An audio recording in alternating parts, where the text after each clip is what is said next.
कि श्रावण मास का भगवान शिव के लिए क्या महत्व माना गया। ऐसी कौन सी पूजा विधि है जिससे भगवान शिव जल्दी ही खुश हो जाएं और अपने भक्तों पर कृपा करें। रजत जी, कौन सा ऐसा पुष्प है या कौन सी ऐसी मिठाई है, कौन से ऐसे पदार्थ हैं जो भगवान शिव को अति प्रिय हैं, जिससे हम उन्हें प्रसन्न कर सकें। रत्नैः कल्पितमासनं हिमजले स्नानं च दिव्यांबरम्। बेलपत्री का क्या महत्व है? त्रिदलं त्रिगुणाकारं त्रिनेत्रं चेत्रयाय त्रिजन्म पाप संहारं बिल्वपत्रं शिवार्पणम्। 3 जन्मों के पाप का संहार हो जाता है एक बेलपत्री के चढ़ाने से। इससे व्यक्ति की नपुंसकता तक दूर हो जाती है। इससे मानसिक स्थिति, जो व्यक्ति पागल हो चुका हो, उसे भी इस विजया से, इस भांग के द्वारा ठीक किया जा सकता है। और भगवान शंकर के 5 ही मुख हैं। ओम नमः शिवाय का सभी को जाप नहीं करना चाहिए। कौन सी राशि वालों को क्या चढ़ाकर उन्हें सभी दोषों से मुक्ति मिल सकती है और उनकी सभी कामनाएं पूर्ण हो सकती हैं। नमस्कार दोस्तों, मैं दिव्या भारती आज आपसे जुड़ी हूँ रेस्ट्रो राज चैनल के माध्यम से। सावन महीने का महत्व, भगवान शिव को ये महीना इतना प्रिय क्यों है और श्रावण मास में हमें किस तरह से भगवान शिव की पूजा करनी चाहिए, इन्हीं सभी बातों को जानेंगे आज हम रजत ठाकुर जी से। नमस्कार सर। जय माता की। जय माता दी। सर, श्रावण मास के बारे में हम आपसे जानना चाहते हैं कि श्रावण मास का भगवान शिव के लिए क्या महत्व माना गया। जैसे कि हमने पिछले पॉडकास्ट में आपको बताया था कि श्रावण मास भगवान शिव को अति प्रिय मास है, क्योंकि इस मास में भगवान शंकर ने हलाहल कूट का पान किया था और माँ पार्वती ने इस हलाहल कूट के पान से जो उनके अंदर अग्नि उत्पन्न हुई थी, उस अग्नि को शांत किया था। यह श्रावण मास एक ऐसा मास है जिसका प्रत्येक सेकंड साधक के लिए सिद्धिदाता है। यदि कोई व्यक्ति पूरे वर्ष भर भगवान शंकर की पूजा पाठ इत्यादि न कर सके और 1 सेकंड में ही भगवान शंकर का ध्यान कर ले, 1 सेकंड मात्र का भगवान शंकर का ध्यान कर ले और उनके मंत्रों का जाप कर ले, तब भी अनंत पुण्य की उसे प्राप्ति होती है। ऐसी कौन सी पूजा विधि है जिससे भगवान शिव जल्दी ही खुश हो जाएं और अपने भक्तों पर कृपा करें। जैसा कि आपने बताया कि सावन के माह में अगर हमने पूरे वर्ष भर भी भगवान की पूजा ना की हो, भगवान शिव की पूजा ना की हो, यदि हम पल भर के लिए भी उन्हें याद कर लेते हैं तो हमें फल प्राप्त होता है। तो ऐसी कौन सी पूजा विधि है या ऐसा कौन सा मंत्र है जिससे हम भगवान शिव को प्रसन्न कर सकते हैं। देखिए, भगवान शिव को प्रसन्न करने के अनेकों उपाय जो हैं शास्त्रों में वर्णित है, तथापि एक उपाय हम आज आपको बताते हैं। कहा जाता है सतयुग के अंदर एक मणि का शिवलिंग की पूजा होती थी। त्रेता युग के अंदर एक स्वर्ण के से निर्मित शिवलिंग की पूजा होती थी। द्वापर युग के अंदर चांदी से निर्मित शिवलिंग की पूजा होती थी। और इस कली काल में जो है पार्थिव शिवलिंग के पूजन का बहुत महत्व है। यदि कोई व्यक्ति पार्थिव शिवलिंग 108 पार्थिव शिवलिंग बनाकर उनका पूरे श्रावण मास में पूजन करता है तो भगवान शिव उसके ऊपर अतीव प्रसन्न होते हैं। जैसी प्रसन्नता भगवान शिव की पार्थिव शिवलिंग के पूजन से होती है, ऐसी प्रसन्नता किसी और शिवलिंग से नहीं होती। जी, रजत जी, कौन सा ऐसा पुष्प है या कौन सी ऐसी मिठाई है, कौन से ऐसे पदार्थ हैं जो भगवान शिव को अति प्रिय हैं, जिससे हम उन्हें प्रसन्न कर सकें। भगवान शिव के लिए तो सभी चीजें जो है सभी उन्हें प्रिय हैं। भगवान शिव के लिए ऐसी कोई चीज नहीं है जो भगवान शंकर को प्रिय न हो। उन्हें देवता भी, दानव भी, मानव भी, मनुष्य भी, गंधर्व भी सभी उनके पुजारी हैं। सभी लोग उनकी पूजा करते हैं। उन्हें आप एक पत्ती चढ़ा दो, उन्हें आप एक फूल चढ़ा दो, उन्हें आप एक मिठाई चढ़ा दो, सभी उनको प्रिय हैं। लेकिन जो अतीव प्रिय भगवान शंकर को है, मिठाइयों में सबसे श्रेष्ठ जो मिठाई है खीर। खीर का भोग यदि कोई केसर डाल के भगवान शंकर को लगाता है तो उनकी बहुत ज्यादा प्रसन्नता होती है। पुष्पों में सबसे अच्छा पुष्प जो भगवान शंकर को है वो नील कमल है। जो कमल भगवान विष्णु ने भगवान शंकर को चढ़ाए थे उनके 1000 नाम से, और फिर जब एक पुष्प कम पड़ गया था उस स्थिति में कमल नयन मतलब कि विष्णु भगवान ने अपनी आंख निकालकर शिवलिंग पर चढ़ा दी थी और उससे प्रसन्न होकर भगवान शंकर ने उन्हें अपना सुदर्शन चक्र प्रदान किया था। यह वही पुष्प है जिस पुष्प से भगवान शंकर ने विष्णु जी को चक्र प्रदान किया। और आपने अभी हमसे पूछा है कि ऐसी कौन कौन सी चीजें हैं। देखिए, भगवान शंकर को आप वैदिक रीति से पूजिए, आप शास्त्रोक्त रीति से पूजिए, और यदि आपको कोई पूजा पाठ नहीं आता तो उस स्थिति में एक श्लोक आता है, अजम शाश्वतम कारणम कारणानाम शिवम केवलम भासकम भासकानाम। अर्थात भगवान शंकर का कोई जन्म नहीं हुआ, भगवान शंकर हमेशा रहने वाले हैं। और जो कारण के भी कारण हैं, वो भगवान शंकर सिर्फ भक्त के भाव से ही प्रसन्न हो जाते हैं, उन्हें और किसी चीज की आवश्यकता नहीं। सबसे उत्तम और सबसे श्रेष्ठ पूजन जो बताया गया है वह मानसिक पूजन बताया गया है। भगवान शंकर का एक मानस स्तोत्र भी आता है जो है रत्न ही कल्पितमासनम हिम जल स्नानम च दिव्यांबरम, अर्थात किसी एक स्थान पर कोई भक्त बैठ जाए और बैठने के बाद वो सोचे कि जो है हिमालय पर्वत से निकलती हुई नदी अर्थात गंगा माँ के जल से मैं भगवान शंकर को स्नान करा रहा हूँ, उन्हें अनेकों प्रकार के रत्न आभूषण चढ़ा रहा हूँ, उन्हें अनेकों प्रकार की मिठाइयाँ पुष्प चढ़ा रहा हूँ। इस प्रकार के मानसिक पूजन से भी भगवान शंकर अतीव प्रसन्न होते हैं। इसीलिए उन्हें भोलेनाथ कहा जाता है कि आप कहीं पे भी बैठे हैं और कैसे भी बैठे हैं तो आप उन्हें आसानी से मना सकते हैं। बेलपत्री का क्या महत्व है? बेलपत्र बेलपत्री के लिए एक स्तोत्र आता है कि त्रिदलम त्रिगुणाकारम त्रिनेत्रम चेत्रयायुधम त्रिजन्म पाप संहारम बिल्वपत्रम शिवार्पणम। तीन दल हैं, त्रिगुण, तीन ही गुण हैं और भगवान शंकर के तीन ही नेत्र हैं। ठीक है, त्रिदलम त्रिगुणाकारम त्रिनेत्रम च त्रियायुधम, और तीन ही आयुध हैं जैसे ब्रह्मास्त्र, वैष्णवास्त्र और शैवास्त्र अर्थात रुद्रास्त्र, जिसे जो सबसे बड़ा पाशुपतास्त्र जाना जाता है। तो क्या कहा गया है? त्रिदलम त्रिगुणाकारम त्रिनेत्रम च त्रियायुधम त्रिजन्म पाप संहारम। तीन जन्मों के पाप का संहार हो जाता है एक बेलपत्री के चढ़ाने से। त्रिजन्म पाप संहारम बिल्व पत्रम शिवार्पणम, भगवान शिव पर एक बेलोपत्र चढ़ाने से। हाँ, यहाँ तक कहा गया है कि कोटि कन्या महादानम बिल्व पत्रम शिवार्पणम, सबसे बड़ा दान क्या है? कन्यादान। और जी 1 करोड़ कन्यादान के जो दान से जो फल की प्राप्ति होती है वह मात्र एक बिल्व पत्र भगवान शंकर को अर्पण करने से प्राप्त हो जाती है। ऐसा कहा जाता है कि 3 देवियों ने 3 अलग-अलग बीज बोए गए थे उनके द्वारा। एक बीज से बिल्व पत्र की उत्पत्ति, एक बीज से तुलसी दल की उत्पत्ति और एक बीज से आंवले की उत्पत्ति हुई थी। आंवला जो है वो ब्रह्मा जी को अति प्रिय है, तुलसी भगवान विष्णु को अति प्रिय है और जो बिल्व पत्र है, बिल्व वृक्ष है, ये भगवान भगवान शंकर शिव को को अति अति प्रिय प्रिय है। है। जी, बेलपत्र का ऐसा महत्व मैंने पहले कभी नहीं जाना है और शायद आपने भी नहीं जाना होगा। और रजत जी, ऐसे भी कुछ पदार्थ हैं जिन्हें मादक पदार्थ बोलते हैं जो भगवान शिव को अर्पण किए जाते हैं। तो ये मादक पदार्थ क्यों अर्पण किए जाते हैं? जैसे धतूरा है या भांग है, वो तो व्यसन में आ जाता है, तो ये क्यों अर्पण किए जाते हैं? देखिए, भाव से जो भी भक्त अपने ईश्वर को, अपने भगवान को अर्पित करता है, ईश्वर उसे भावपूर्ण स्वीकार कर लेते हैं। तथापि जब तंत्र शास्त्रों की तरफ हम देखते हैं तो भांग को विजया बोला जाता है। विजया का यदि आप सही मात्रा में सेवन करते हैं, वैदिक शास्त्रोक्त और हमारे जो योग शास्त्रों में बताया गया है, हमारे जो आयुर्वेद के शास्त्रों में बताया गया है, इससे व्यक्ति की नपुंसकता तक दूर हो जाती है। इससे मानसिक स्थिति, जो व्यक्ति पागल हो चुका हो उसे भी इस विजया से, इस भांग के द्वारा ठीक किया जा सकता है। हमारे पास ऐसे प्रमाण हैं। तो ये एक औषधि के रूप में भांग जो है भगवान शंकर को अर्पित की जाती है। और जो आपने बताया धतूरा, धतूरा इसलिए अर्पित किया जाता है क्योंकि इसमें भी बहुत से औषधीय गुण होते हैं। अर्थात यदि कोई धतूरे के बीज को निकालकर उन्हें सुखाकर उसका तेल बनाकर यदि कोई व्यक्ति लगाए तो उसके सभी दर्द खत्म हो जाते हैं। ऐसा कहा जाता है जो भगवान शंकर को धतूरा अर्पण करता है तो उसके सभी रोग जो हैं वो नष्ट हो जाते हैं। और जो भगवान शंकर को भांग अर्पित करता है उसके सभी मनोरथ सिद्ध हो जाते हैं, मन की कामनाएं पूरी हो जाती हैं उसकी। भांग को विजया कहते हैं, ये मुझे पहली बार पता चला है। और इसके इतने ज्यादा उपयोग हैं, अगर उसे सही मात्रा में लिया जाए तो वो हमारे लिए एक औषधि के रूप में काम करती है। ऐसा कोई पुष्प या ऐसा कोई पदार्थ रजत जी जो हम भगवान शिव को अर्पण नहीं कर सकते हैं?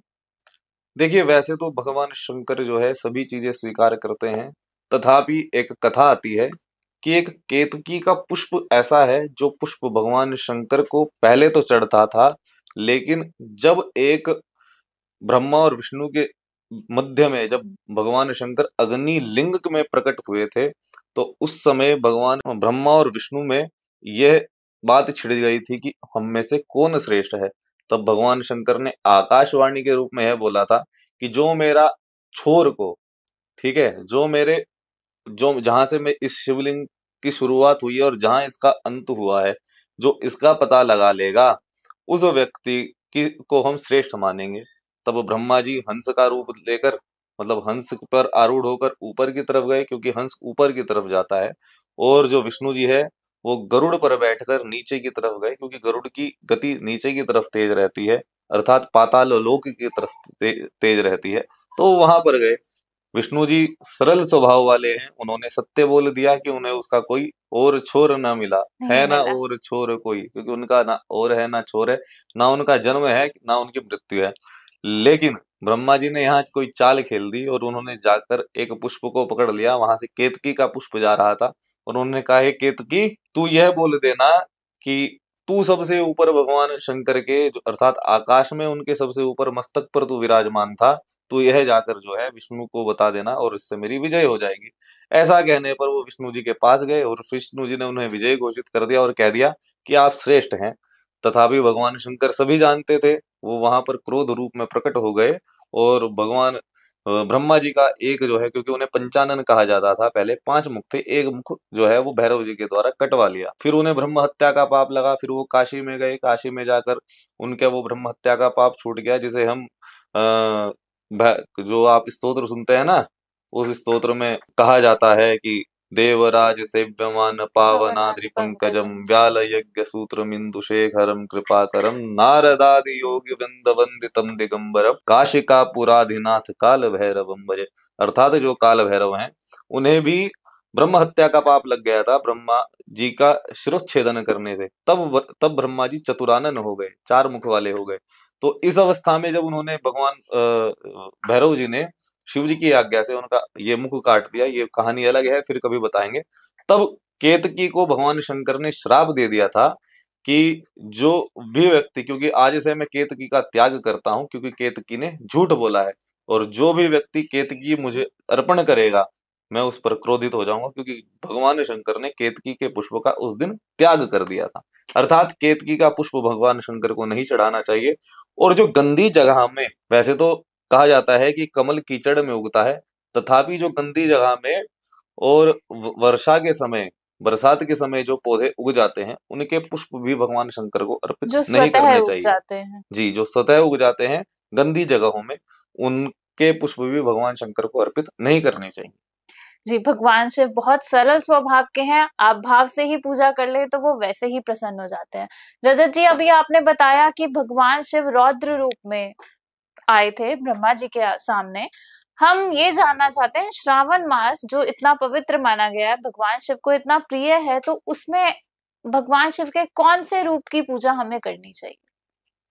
देखिए, जैसा भक्त का स्वभाव होता है, भगवान शंकर वैसा ही रूप धारण कर लेते हैं, ऐसा कहा गया है।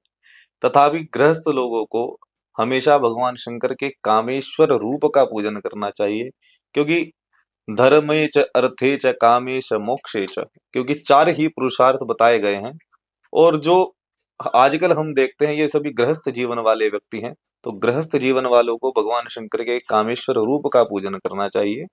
और जो व्यक्ति वानप्रस्थ हैं, उन्हें संन्यास रूप का पूजन करना चाहिए भगवान शंकर का। और जो विद्यार्थी हैं, विद्यार्थी को भगवान शंकर के मार्तंड भैरव स्वरूप का पूजन करना चाहिए। और जो सब कुछ छोड़ चुके हैं, जो ऋषि हैं और जो मुनि हैं, उन्हें पाशुपत, जो शिव जी हैं, जो जिनका अघोर रूप भी माना गया है, उन्हें पाशुपत व्रत धारण करके भगवान शंकर के उस रूप का पूजन करना चाहिए। जी, बहुत अच्छी जानकारी आज हमें मिली है। हमने पिछले पॉडकास्ट में रजत जी बात की थी कि 12 राशियों को क्या-क्या फल प्राप्त होंगे। तो उन्हें ऐसे किस तरह से पूजा करनी चाहिए 12 राशियों वाले लोगों को? जैसे अलग-अलग राशि को अलग-अलग फल प्राप्त होता है, तो उन्हें किस तरह से भगवान शिव की पूजा करनी चाहिए, या ऐसे कौन से उपाय हैं कि वो श्रावण मास का पूर्णतः फल प्राप्त कर सकें? देखिए, वैसे तो पंचोपचार पूजन पर्याप्त है। पंचोपचार पूजन में सबसे पहले रोली, फिर चावल। रोली भगवान शंकर को नहीं चढ़ाते तो चंदन ले लें आप, या भस्म ले लें। रोली, चावल, पुष्प, धूप, दीप और कोई भी मिठाई या फल या फूल, ये पंचोपचार पूजन कहा गया है। आज इसका मैं आपको एक रहस्य भी बताता हूँ। जैसे हम सभी जानते हैं कि पंच तत्व होते हैं। पंच तत्व क्या है? भूमि, अग्नि, जल, वायु वायु। और आकाश। जी। ठीक है। तो आकाश के रूप में हम भगवान शंकर को क्या अर्पित करते हैं? अपना मन। ठीक है। जी। अग्नि के रूप में हम भगवान शंकर को दीपक दिखाते हैं। वायु के रूप में हम उन्हें धूप धूप दिखाते दिखाते हैं। हैं। जी। ठीक है। पृथ्वी के रूप में हम गंध चढ़ाते हैं, अर्थात चंदन चढ़ाते हैं। ठीक है। अभी क्या बचा है? भूमि। रोली चावल। हाँ, भूमि हो गई, अक्षत। अग्नि हो गई, वायु हो गया, जल हो गया। जल के रूप में हम भगवान शंकर को जल या गंगा जल चढ़ाते हैं। तो जी। 5 तत्व और 5 ही चीजें चढ़ाते हैं, इसलिए पंचोपचार पूजन। और भगवान शंकर के 5 ही मुख हैं। यदि आपने सदाशिव का रूप देखा होगा तो सदाशिव में 5 ही उनके मुख बताए गए हैं, 5 ही रूप बताए गए हैं। सबसे पहला जो उनका मुख है वो ब्रह्मा, जिसके रूप में वो सृष्टि का निर्माण करते हैं। दूसरा जो मुख है वो विष्णु का है, जिसमें वो सृष्टि का पालन करते हैं। सदाशिव, सदाशिव की हम बात कर रहे हैं। तीसरा रूप उनका रौद्र है, जिसके रूप में वो सृष्टि का जो है विनाश कर देते हैं। चतुर्थ रूप है महेश्वर।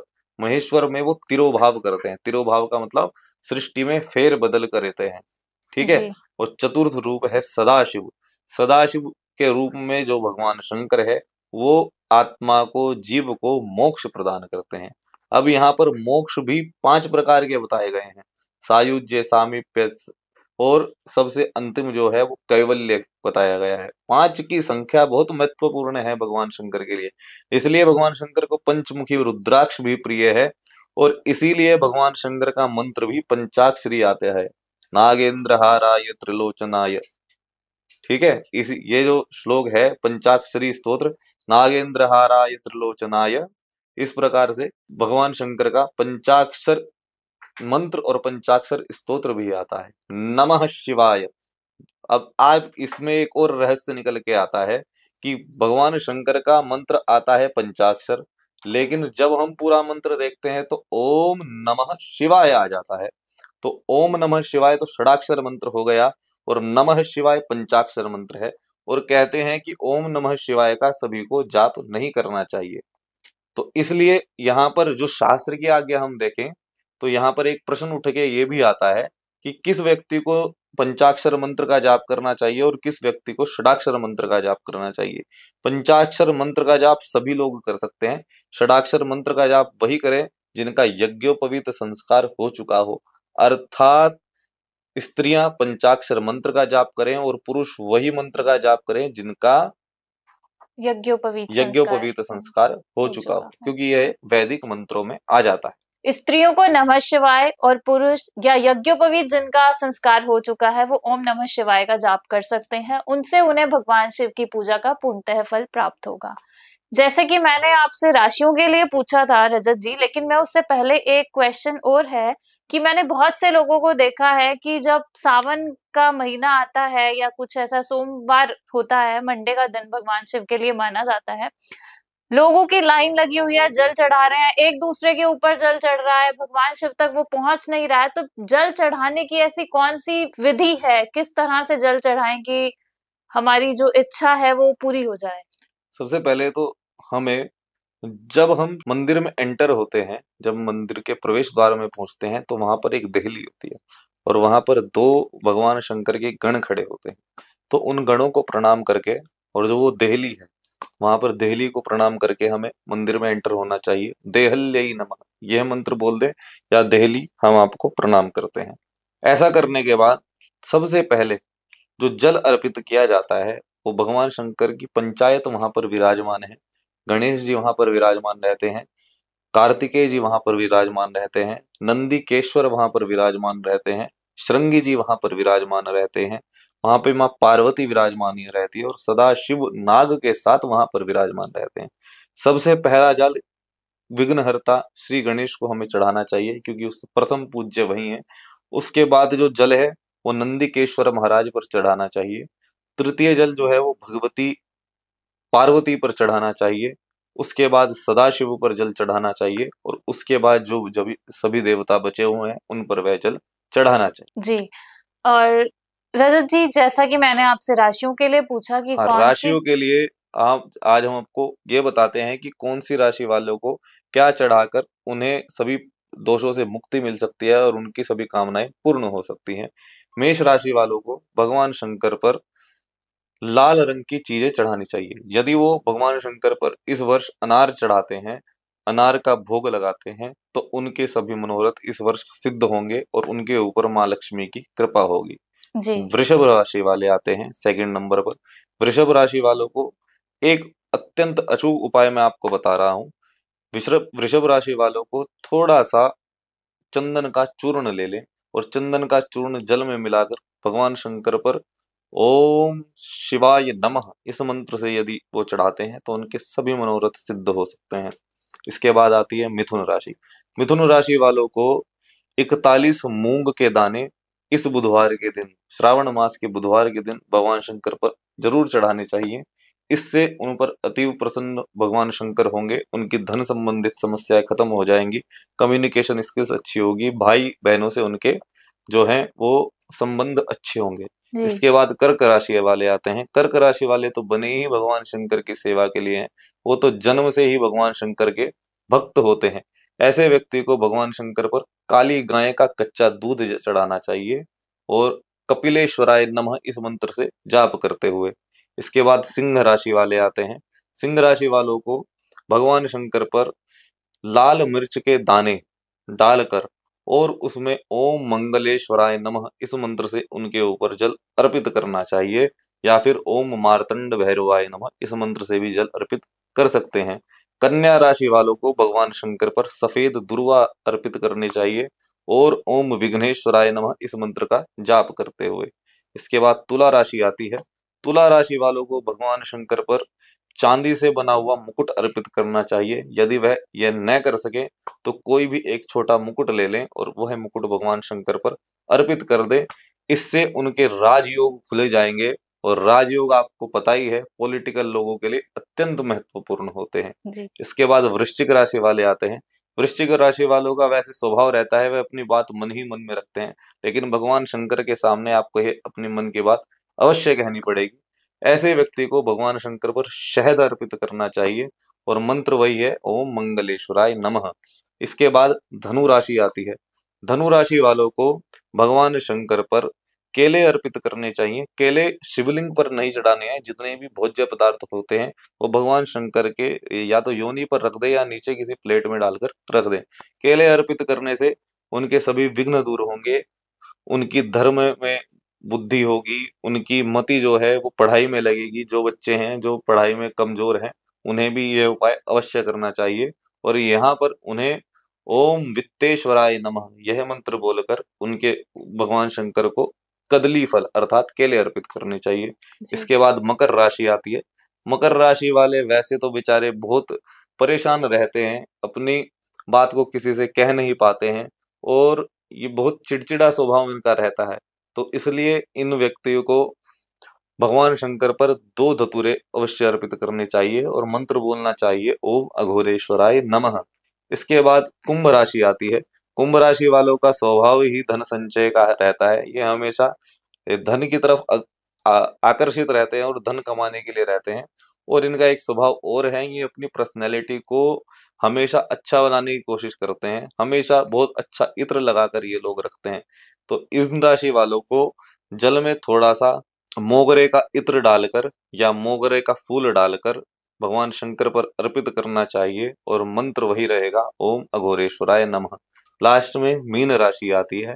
मीन राशि वालों के लिए आज एक अचूक उपाय मैं आपको बता रहा हूँ। यदि उनकी धन से संबंधित समस्या चल रही है, पैरों में दर्द की समस्या है, तो उन्हें एक चांदी की मछली ले लेनी है और चांदी की मछली भगवान शंकर को अर्पित करके वो मछली अपने पास रखें।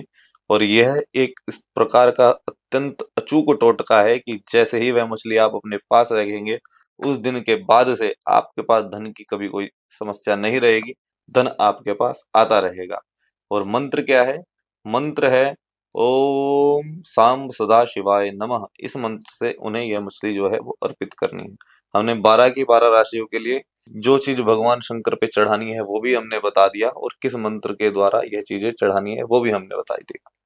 आप इस वीडियो से जान सकते हैं कि आपको भगवान शिव को क्या अर्पण करना चाहिए। मोस्ट प्रोबेबली सभी लोगों को अपनी राशि के बारे में पता होता है और आप जान सकते हैं कि किस प्रकार से आप भगवान शिव को प्रसन्न कर सकते हैं।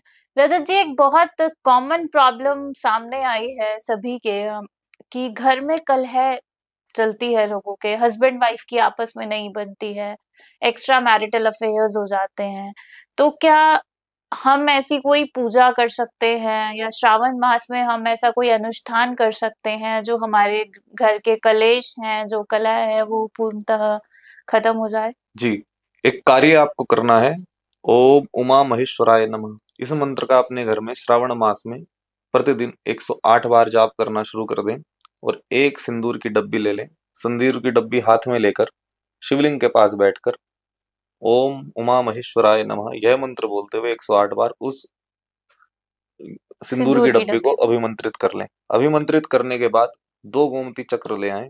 2 गोमती चक्र उस सिंदूर की डब्बी में डाल के अपने घर में या अपने घर की ड्राइंग रूम में रख दें। बस यह क्रिया करें, इसके बाद आपके घर में कभी कोई कलह नहीं रहेगी, आपके घर में सुख शांति आ जाएगी भगवान शंकर की कृपा से। सेकंड क्वेश्चन आपने मुझसे पूछा है कि एक्स्ट्रा मैरिटल अफेयर्स हो जाते जी। हैं। ऐसी स्थिति में स्त्री है तो पुरुष के लिए और पुरुष है तो स्त्री के लिए एक पान का पत्ता ले लें। पान का पत्ता भगवान शंकर के शिवलिंग पर, मतलब शिवलिंग पर रख दें। रखने के बाद उस पान के पत्ते को वापस ले आएं। लाने के बाद उस पर एक कपूर रखें और वह कपूर जलाकर एक उसके ऊपर लौंग जलाकर अपने घर में उसकी धुनी दे। बस यह क्रिया करें।